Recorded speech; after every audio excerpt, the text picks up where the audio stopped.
Hello students of BCom first year business economics में आज हमारा टॉपिक है comparison between market price and normal price, यानी कि बाज़ार मूल्य तथा सामान्य मूल्य की तुलना।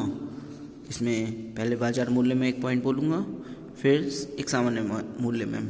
पहले सुनिए। नंबर 1, बाज़ार मूल्य अति अल्पकालीन मूल्य है और सामान्य मूल्य दीर्घकालीन मूल्य है। नंबर 2, बाज़ार मूल्य किसी समय विशेष में बाज़ार में प्रचलित रहता है और सामान्य मूल्य में अमूर्तता होती है।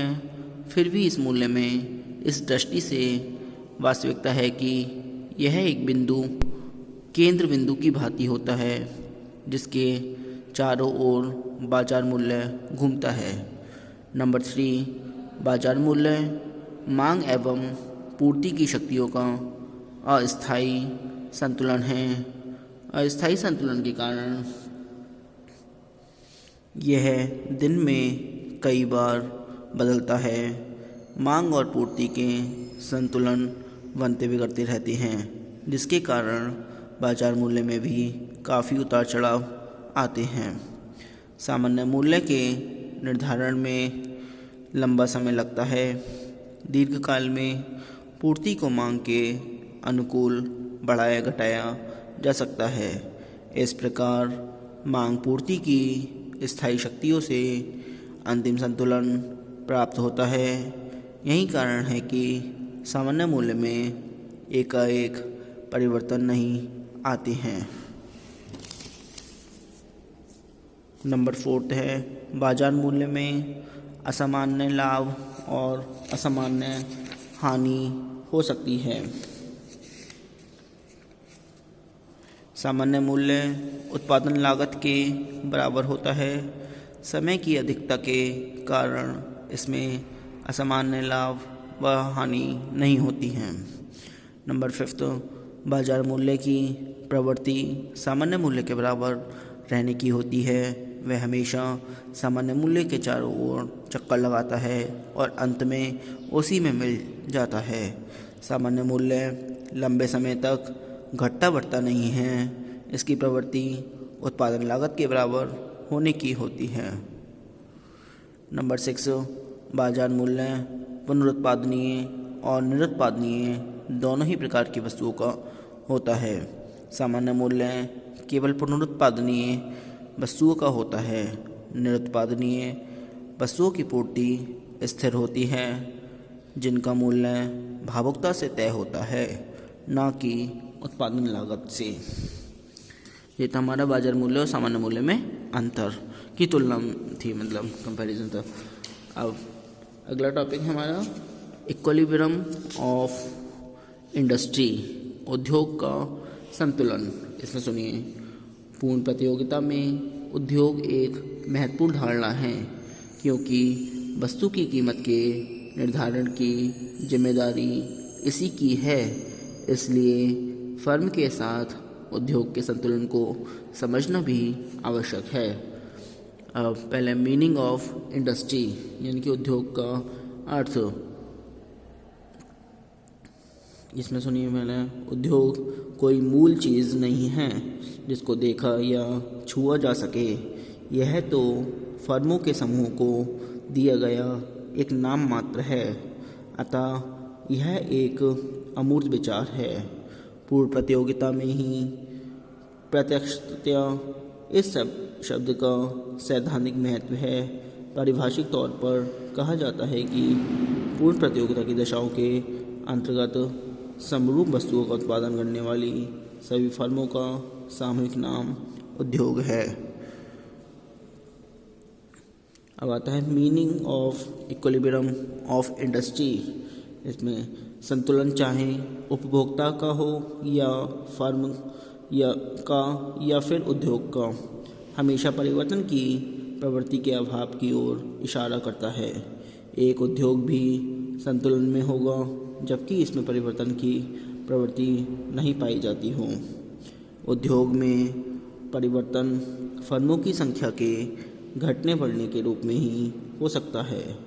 अतः हैंसन के अनुसार एक उद्योग उस समय संतुलन में होगा जबकि उद्योग के आकार में परिवर्तन की कोई प्रवृत्ति नहीं होगी। अर्थात जब फर्में इसे छोड़ने की इच्छुक नहीं हैं तथा कोई नई फर्में इसकी ओर आकर्षित नहीं हो रही हैं।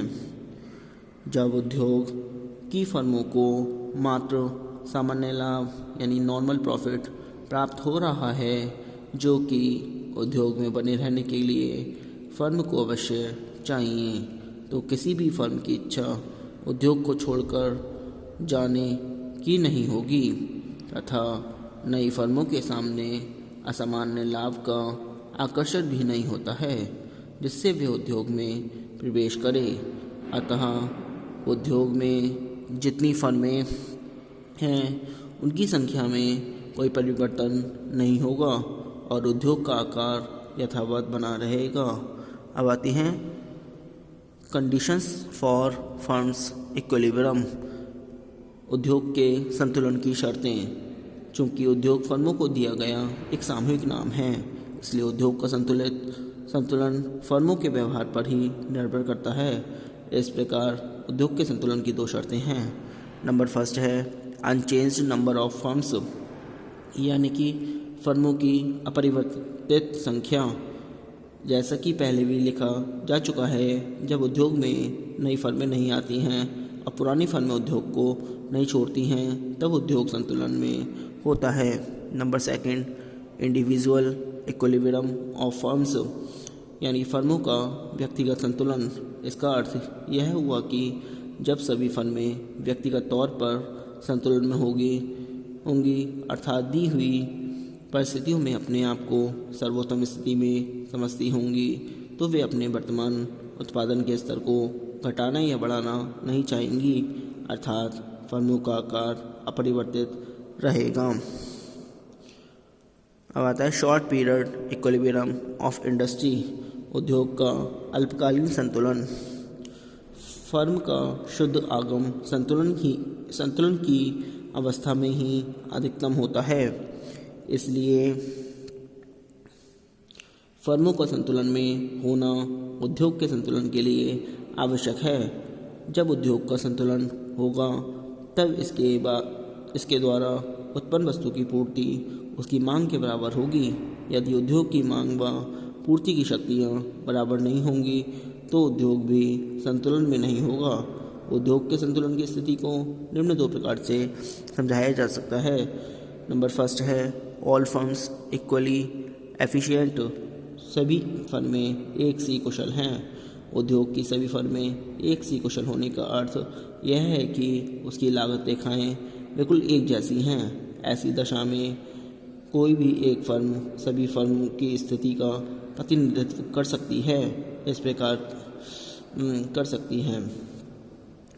नंबर सेकंड आता है firms with difference in efficiency, एक ही उद्योग में कुछ फर्में अधिक व कुछ कम कुशल हो सकती हैं। कुशलता का यह अंतर मशीनों के नया या पुराना होने या प्रबंध की योग्यता में अंतर के कारण हो सकता है।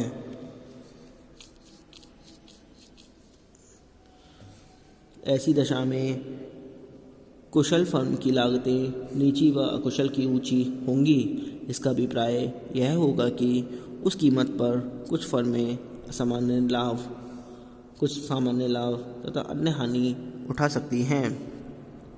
लेकिन ऐसी दशा में भी एक उद्योग अल्पकाल में संतुलन में हो सकता है जबकि फर्में उत्पादन करते हुए संतुलन में हों, अर्थात उत्पादन को घटाने बढ़ाने की इच्छुक न हों। अब आता है long period equilibrium of industry.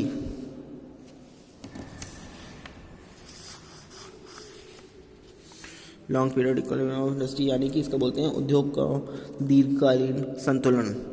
उद्योग के दीर्घकालीन संतुलन को भी निम्न दो रूपों में समझाया जा सकता है। नंबर फर्स्ट है all firms are equally efficient, सभी फर्में एक सी कुशल हैं। जैसा कि पहले बताया जा चुका है कि सभी फर्में एक सी कुशल होंगी तो एक ही फर्म की स्थिति में से सभी फर्मों की स्थिति स्पष्ट हो जाएगी। ऐसी दशा में सही फर्मों के लिए आवश्यक शर्त होगी प्राइस बराबर ब्रैकेट में बराबर AR equal MR equal AC equal MC।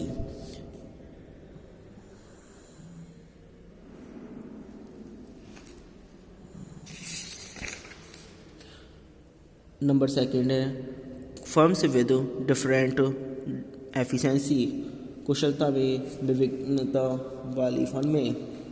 यदि कुशलता में अंतर है तो अधिक कुशलता वाली फर्में असामान्य लाभ प्राप्त करेंगी, लेकिन उद्योग के संतुलन में बने रहने के कारण के लिए फर्मों में जो विद्यमान अकुशल इकाइयाँ हैं उन्हें भी कम से कम सामान्य लाभ तो प्राप्त होना ही चाहिए।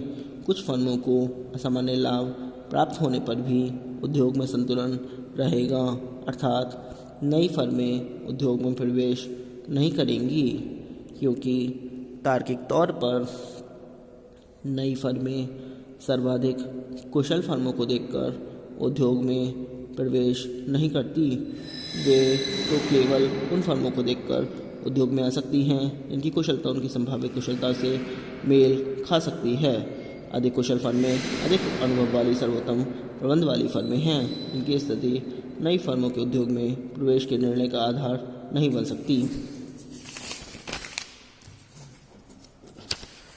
अब आता है difference between equilibrium of firm and equilibrium of industry, firm के संतुलन और उद्योग के संतुलन में अंतर। जैसा कि हम जानते हैं कि पूर्ण प्रतियोगिता की दशा में एक फर्म कुल उद्योग का एक छोटा हिस्सा होती है और उद्योग बहुत सी छोटी छोटी फर्मों का सामूहिक लेकिन अमूर्त रूप है। इन दोनों के संतुलन के अंतर को मोटे तौर पर निम्न प्रकार माना जा सकता है। नंबर फर्स्ट है मीनिंग ऑफ इक्विलिब्रियम। संतुलन का अर्थ फर्म उस समय संतुलन में होती है जबकि वह उत्पादन की जा रही वस्तु की मात्रा को बदलने की प्रवृत्ति नहीं रखती, जबकि उद्योग उस समय संतुलन में कहलाता है जबकि उसमें फर्मों की संख्या में परिवर्तन की कोई प्रवृत्ति नहीं होती। Number second conditions of equilibrium. संतुलन की शर्तें। एक फर्म के संतुलन के लिए निम्न शर्तें आवश्यक हैं, जैसे number A MC equal MR, B MC MR को नीचे से काटें। फिर number third relation with time period, मतलब समय अवधि से संबंध। फर्म तो अल्पकाल में भी संतुलन में होती हैं। आज के लिए इतना ही। Thank you very much.